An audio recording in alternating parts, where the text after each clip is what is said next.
Firman Tuhan tidak pernah gagal menyampaikan apa yang dikehendaki Tuhan. Firman Tuhan juga berkata, langit bumi boleh berlalu, tapi firman-Ku tidak berlalu. Alangkah sukarnya langit dan bumi ini berlalu. Tidak mungkin pun, saudara. Walaupun itu mungkin, saudara, tapi firman Tuhan tidak berubah, tidak berlalu. Biarlah kita percayai sepenuhnya firman Tuhan ini, karena firman Tuhan sangat teguh, tidak bergoyang, sangat stabil, tidak berubah. Mengapa? Karena firman Tuhan itu Tuhan sendiri. Pada mulanya adalah firman. Firman itu bersama-sama dengan Allah. Firman itu adalah Allah sendiri. Firman itu juga Allah. Tuhan itu tidak berubah. Oleh sebab itu firman Tuhan tidak berubah. Firman Tuhan yang kita baca dalam Alkitab, saudaraku, adalah sama saja dengan ucapan Tuhan Yesus.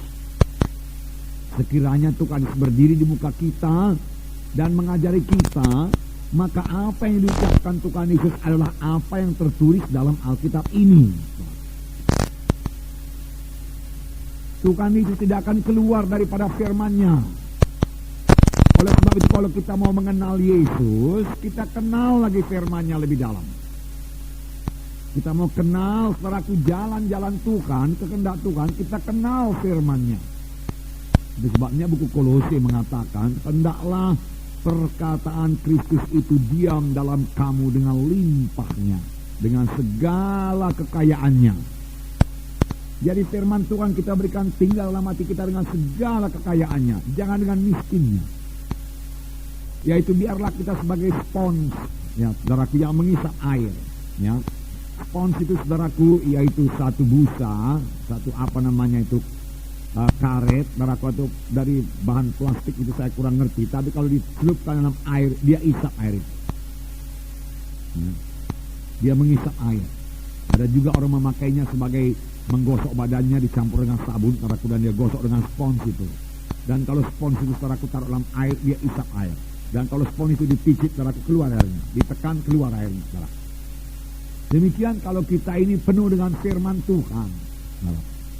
Firman Tuhan berdiam dalam kita dengan segala kekayaannya, tidak miskin.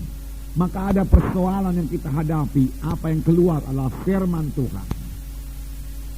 Kita dikritik, kita dapat mendapat tekanan, mendapat aniaya. Maka apakah reaksi kita? Firman Tuhan. Karena firman Tuhan sudah berdiam dengan kayanya dalam hati kita.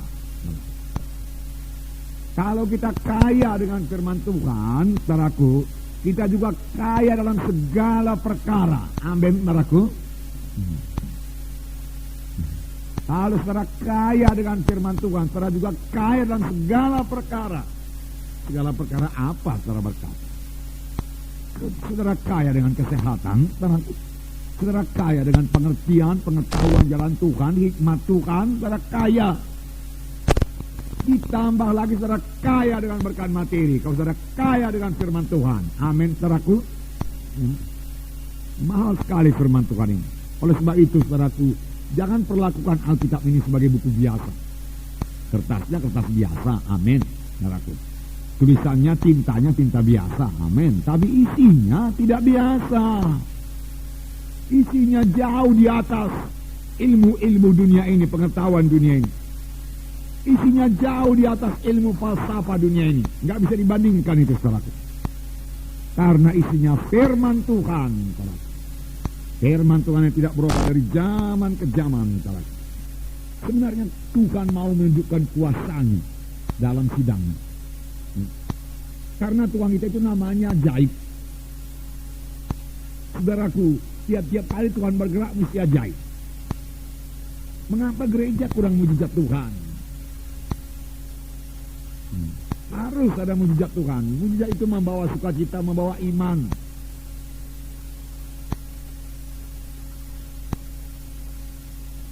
Tabur firman Tuhan yang benar, maka saudaraku akan terjadi mujizat Tuhan. Kenapa? Karena firman Tuhan yang benar ditaburkan. Ada kuasa dalam firman Tuhan.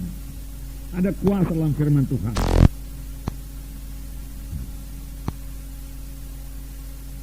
saudaraku, waktu Tuhan Yesus menyembuhkan, yang dipakai Tuhan Yesus hanya firman Tuhan.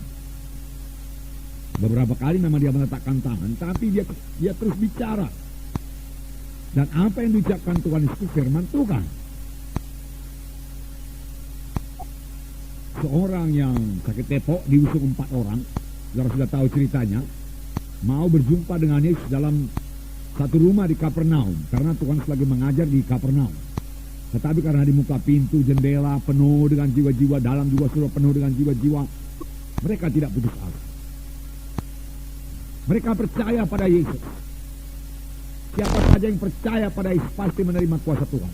Sampai sekarang. Lalu dia naik ke loteng, dia buka atap, dan dia buka loteng, dia ulurkan orang sakit tepok itu ke bawah. Tepat di muka Yesus. Marahkah Tuhan Yesus? Tidak. Apakah dikatakan Tuhan Yesus? Kukatakan kepadamu, anakku, bangkit, angkat tempat tidurmu, berjalan. Orang itu percaya, dia bangkit, dia angkat tempat tidurnya, dan dia berjalan. Sembuh. Tuhan Yesus mengucapkan firman Tuhan. Firman Tuhan yang diucapkan itu berkuasa. Dan itu tertulis dalam Alkitab. Kalau Yesus, saudaraku, berdiri di sini, dia akan mengatakan hal yang sama juga. Bertobatlah sebab kerajaan surga sudah dekat. Dia akan berkata demikian. Seberapa banyak orang yang menerima aku, anak manusia, maka kepadanya diberi hak menjadi anak-anak Allah. Dan seberapa banyak yang menerima, dia menerima keselamatan, lahir baru jadi anak-anak Allah. Kenapa? Karena ada kuasa dalam firman Tuhan. Kuasa dalam firman Tuhan. Jadi saudaraku, percayai. Dari firman Tuhan ini juga kita mengenal kehendak Tuhan. Seorang yang sakit kusta berseru kepada Yesus. Yesus, anak Daud, kalau engkau mau, engkau sanggup menyembuhkan aku. Itu Markus 1:41 kan? Kalau engkau mau, engkau sanggup.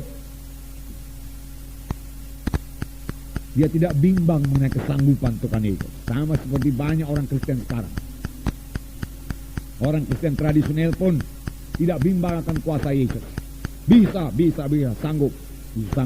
Tapi apa mau Tuhan menyembuhkan saya apa tidak? Apakah Tuhan Yesus memperhatikan saya apa tidak? Saudaraku, kalau saudara selidik firman Tuhan, keselamatan adalah bagi semua orang. Semua orang bisa selamat, hanya dia percaya pada Yesus. Tapi bukan hanya keselamatan aja bagi semua orang, kesembuhan pun bagi semua orang. Tuhan tidak memilih-milih.